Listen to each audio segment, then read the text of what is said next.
Salam sejahtera dan salam Seminar Darul Aman 2021 peringkat kebangsaan. Saya Cikgu William Mark Joseph Raj, SIC Plus Bahasa dari Pejabat Pendidikan Daerah Kuala Mudayan, akan membentangkan hasil dapatan daripada kajian saya, kajian yang cukup ringkas yang bertajuk Persepsi Guru-Guru Terhadap PDPR secara atas talian. Tuan-tuan dan puan, seperti yang kita sedia maklum, pandemik COVID-19 telah memberi satu tamparan yang hebat, satu kejutan kepada dunia pendidikan kita, yang mana kita lihat berlaku satu perubahan yang sangat ketara dalam sistem penyampaian, delivery sistem pengajaran dan pembelajaran di Malaysia. Ia juga telah memberi satu alternatif baharu, secara normal baharu, daripada kelas bersemuka kepada kelas di rumah, pengajaran pembelajaran di rumah. Seterusnya, tuan-tuan dan puan, ia juga telah mempelbagaikan kaedah penyampaian cikgu-cikgu sewaktu mengendalikan PDPR, dan juga ia telah membawa satu persepsi yang cukup tidak sama. Okay, ada yang setuju, ada yang tak setuju dan sebagainya. Ia mempunyai satu persepsi yang bercampur dalam kalangan guru-guru ketika menghadapi cabaran PDPR. Jadi dalam kajian ini terdapat 3 penyataan masalah. Yang pertama adalah kemahiran guru. Kemahiran guru dari segi menangani aplikasi-aplikasi tertentu, menangani cara penyampaian yang menarik dan sebagainya. Yang keduanya adalah pelaksanaan PDPR itu sendiri. Yang ketiga adalah persekitaran. Persekitaran di mana berlakunya pembelajaran dan juga berlakunya pengajaran. Persekitaran di mana guru berada dan juga murid-murid berada. Tuan-tuan dan puan, objektif kajian ini adalah cukup mudah, cukup terus terang, iaitu mendapatkan gambaran sebenar mengenai persepsi guru-guru daerah Kuala Muda dan Yan berhubung pelaksanaan PDPR secara atas talian. Kalau tuan-tuan dan puan lihat di skrin ini adalah peta Kedah dengan daerah-daerah yang dibentuk. Ini semua daerah-daerah yang terdapat di negeri Kedah, kecuali Langkawi telah hilang daripada radar, telah tercrop. Jadi saya minta maaf kepada orang-orang Langkawi. Jadi Kuala Muda ada di sini, Yan ada di sini. Kalau untuk pengetahuan tuan-tuan dan puan, kedua-dua daerah ini mempunyai bilangan sekolah yang terbanyak di negeri Kedah, iaitu sebanyak 134 sekolah rendah sahaja kedua-duanya, ya. Baik. Seterusnya kita tengok persoalan kajian. Saya telah membuat 3 persoalan kajian cukup ringkas, iaitu persepsi guru-guru terhadap latihan. Okey, latihan ini dari segi latihan kemahiran yang dikelolakan ataupun dikendalikan oleh pihak Kementerian Pendidikan Malaysia ataupun Jabatan Pendidikan Negeri Kedah ataupun Pejabat Pendidikan Daerah Kuala Mudayan sendiri. Jadi apakah persepsi guru-guru terhadap latihan yang disediakan ataupun tidak disediakan? Yang keduanya adalah pelaksanaan PDPR. Persepsi guru-guru terhadap pelaksanaan PDPR secara atas talian. Yang ketiganya adalah persekitaran. Persepsi guru-guru terhadap persekitaran ketika menjalankan PDPR secara atas talian. Seterusnya ialah tuan-tuan dan puan, kajian literatur mengikut sarjana-sarjana berikut. PDP secara atas talian adalah lebih efektif dan efisien. Okay, sangat berkesan mengikut Hargis et al. 2013. 2013. Dan juga ia lebih fleksibel. Okay, mengikut Hui YT 2015 mengatakan bahawa PDP secara atas talian lebih fleksibel. Manakala Kurniawan 2012 menyatakan bahawa pelajar lebih berkeyakinan dan lebih produktif. Dan juga PDPR secara atas talian tidak terikat. Maksudnya ia adalah anjal, lebih fleksibel, di mana masa dan tempat boleh ditentukan oleh guru dan murid sendiri. Ia adalah satu alternatif pada PDP secara tradisional yang terikat, manakala PDPR secara atas talian tidak terikat dan lebih fleksibel. Dan akhirnya jurnal MZ 2017 menyatakan bahawa melalui PDP secara atas talian, maklumat dapat disalurkan secara pantas. Baik. Metodologi kajian yang saya telah tentukan adalah berbentuk kuantitatif, 90% kuantitatif, kerana hanya sebahagian kecil saja responden yang saya telah menunggu ramah untuk mendapatkan untuk mengesahkan beberapa dapatan, ya. Jadi kuantitatif dari kajian ini adalah berbentuk kuantitatif hampir keseluruhannya dengan mengadakan soal selidik sebagai instrumennya. Okey, soal selidik adalah diadaptasi daripada kajian yang dijalankan oleh HTC Priyadarshini dari Fakulti Pendidikan Open University of Sri Lanka tahun 2021. Jadi masih lagi relevan, masih terkini. Jadi soalan siri ini telah saya ubah suai menjadikannya sebagai Google Form. Google Form yang lebih mudah ditadbir. Kerana dengan musim pandemik ini, pergerakan kita amat terhad. Jadi kita hantar pautan Google Form ni kepada pihak sekolah yang seterusnya telah sebar luas kepada guru-guru di sekolah-sekolah tersebut.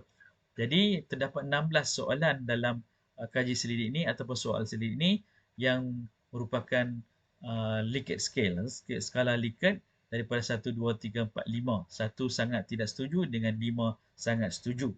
16 soalan ini merangkumi 3 kategori, iaitu yang pertama latihan, yang kategori kedua adalah pelaksanaan, manakala kategori tiga adalah persekitaran. Okey, tuan-tuan dan puan-puan, kenapa kita pilih kaedah ini? Kerana ia adalah lebih mudah, murah dan menjimatkan masa. Untuk pengetahuan tuan-tuan dan puan-puan, responden saya adalah seramai 260 orang. 260 orang cikgu yang mengajar pelbagai subjek. Okey, yang terdiri daripada sekolah-sekolah terpilih saja, sekolah-sekolah terpilih di bawah bimbingan saya sebenarnya. Sekolah-sekolah di bawah bimbingan saya di Kuala Muda dan juga di Yan. Jadi 260 orang di bawah bimbingan cikgu, 260 orang cikgu di sekolah-sekolah bimbingan saya yang mengajar pelbagai jenis subjek. Okey, hasil dapatan kajian saya telah pecahkan kepada 3 kategori tersebut. Untuk pertamanya ialah persepsi mengenai latihan. Persepsi mengenai latihan, guru-guru 70% daripada guru bersetuju bahawa mereka memerlukan latihan yang khusus dalam melaksanakan PDPR secara atas talian untuk melakukan sesi PDPC yang menarik. Yang seterusnya, 80.7 guru menyatakan bahawa mereka mempunyai kemahiran TMK tetapi tidak dapat mengaplikasikan kemahiran tersebut di dalam PDPR secara atas talian, masih sesuatu yang mencabar. Walaupun mereka mempunyai kemahiran TMK, kemahiran ICT, tapi untuk menjalankannya, untuk mengaplikasikan kemahiran tersebut dalam PDPR secara atas talian, masih sesuatu yang mencabar. Seterusnya, 67.3 guru menyatakan bahawa aplikasi perkakasan atas talian adalah sukar. Digital tools ni adalah sukar untuk diaplikasi dalam sesi PDPR secara atas talian. Seterusnya, untuk kategori kedua, persepsi mengenai pelaksanaan, kita tengok 82.3 guru, 83.3% guru menyatakan bahawa mereka sentiasa bersikap anjal dalam melaksanakan PDPR secara atas talian. Manakala yang seterusnya, 87.3% guru menyatakan bahawa mereka lebih gemar mengadakan kelas secara tradisional, secara bersemuka daripada melaksanakan PDPR secara atas talian. Golongan cikgu-cikgu yang masih lagi berfikiran bahawa kelas tradisional lebih berkesan. Okey. Seterusnya, 70.7% guru menyatakan bahawa mereka sedar murid-murid mengikuti kelas PDPR secara atas talian dengan agak keberatan. Maksudnya murid terpaksa dipaksa bangun awal, dipaksa untuk mengikuti kelas dan sebagainya. Jadi 70.7 guru perasan benda ni. Okey, mereka mampu melihat keadaan sebenar murid-murid. Murid-murid dirasakan agak keberatan, agak reluctant, okey, untuk menyertai kelas PDPR secara atas talian ini. Seterusnya, 93.1% guru berpendapat bahawa murid-murid perlu mengikuti kelas bersemuka dan bukannya secara atas talian supaya PDP lebih berkesan. Jadi masih lagi guru di sana berpegang kepada amalan tradisional, iaitu kelas bersemuka adalah lebih penting, lebih baik, lebih berkesan. 80.8% guru bersetuju bahawa mereka sentiasa memberi motivasi kepada murid-murid sewaktu PDPR secara atas talian. Jadi benda ni tidak dapat dielakkan. Setiap kali berjumpa, setiap kali itulah mereka memberi motivasi kepada murid-murid supaya sampaikan motivasi ini kepada murid-murid lain yang tidak hadir bersama. Okey, jadi ini menjadi satu rutin kepada 80.8% guru tersebut. Seterusnya, ini satu keadaan yang sangat menyedihkan iaitu hanya 48.9% guru bersetuju bahawa mereka sentiasa gembira dengan interaksi antara mereka dengan murid-murid. Okay, sewaktu PDPR secara atas talian. Maksudnya, kebanyakan mereka tidak gembira dengan interaksi dengan murid. Kenapa? Mungkin uh, ada persoalan tersebut saya telah utarakan kepada cikgu-cikgu yang terlibat secara temu ramah ni. Mereka mengatakan bahawa uh, murid terlalu pasif dan tidak mahu respon dan sebagainya. Jadi ini mengakibatkan guru sendiri telah hilang rasa keseronokan untuk mengajar secara atas talian. Seterusnya tuan-tuan dan puan-puan, 68.8% guru bersetuju bahawa murid-murid bertanyakan soalan sekiranya mereka mengalami sebarang keraguan sepanjang waktu PDPR secara atas talian. Dan 63.9% guru bersetuju bahawa mereka rasa sukar untuk menjalankan aktiviti amali sepanjang waktu PDPR secara atas talian. Okey, ini memang sesuatu realiti yang perlu pihak sekolah dan semua pihak perlu lihat bersama untuk menangani cara ini. Okey, amali. Kadang-kadang amali perlu pemerhatian dan memerlukan bimbingan khusus ya daripada guru itu sendiri. Seterusnya, 54.6% guru bersetuju bahawa mereka berasa sukar untuk mengajar subjek-subjek tertentu sepanjang waktu PDPR secara atas talian. Mungkin guru-guru terpaksa menerangkan sesuatu secara rajah, gambar rajah, lukisan dan sebagainya. Jadi kadang-kadang dengan ketiadaan kemahiran penyampaian yang berkesan, guru tersebut menghadapi kesukaran mengajar mata pelajaran tertentu. Bagi ini juga akan memberi kesan kepada pembelajaran murid-murid. Seterusnya tuan-tuan dan puan-puan, 58.5% guru merasakan bahawa mereka menghadapi kesukaran untuk mendapat respon daripada ataupun maklum malas daripada murid-murid sewaktu PDPR secara atas talian. Ini satu kenyataan yang dihadapi oleh semua pihak. Okey, jadi bagaimana untuk mengatasinya kita akan buat kajian kemudian. Baik. Seterusnya, 67.7% guru merasakan bahawa mereka memerlukan lebih banyak masa untuk membuat persediaan dan membuat pentaksiran PDP sepanjang waktu PDPR secara atas talian berbanding dengan PDP secara bersemuka. Mereka memerlukan lebih banyak masa untuk hands-on, benda-benda aplikasi dan sebagainya. Dan seterusnya untuk kategori yang ketiga, yang terakhir, iaitu persepsi mengenai persekitaran.